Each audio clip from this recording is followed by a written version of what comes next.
আগেকার দিনের বাচ্চারা যেভাবে ফোনের জন্য বায়না করতো ভার্সেস এখনকার দিনের বাচ্চারা যেভাবে ফোনের জন্য বায়না করে। আগেকার দিনে ওমা বল। বলছি শ্রেয়ানা কি সুন্দর একটা মোবাইল কিনেছে জানো তো, সেটাতে কি সুন্দর ধুম্মা চালে গান হচ্ছে। আমি ওর থেকে একবার নিতে গেলাম কিন্তু ও আমাকে সেটা দিচ্ছে না। ওমা তুমি আমাকে ওইরকম একটা মোবাইল কিনে দেবে গো? না, ওসব কিনতে হবে না দাও এখন। না মা, কি সুন্দর ওটাতে ধুম্মা চালে গান হচ্ছে, আমার খুব ভালো লাগছে। আমি ওই মোবাইলটা কানে দিয়ে ওই গানটা শুনবো। আচ্ছা ঠিক আছে, আগে ভালো করে পড়াশোনা করে নে। হ্যাঁ আমি সব পড়া করে নেব। যা পড়তে বস তাহলে। আচ্ছা ঠিক আছে।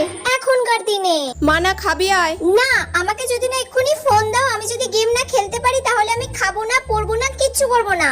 আমাকে এক্ষুনি তোমার ফোনটা দিতে হবে, তবেই আমি খাবো, পড়বো, সব করবো। দাও। এই নে ধর। একটু গেম খেলে নি। আচ্ছা এবার খাইয়ে দাও আমাকে।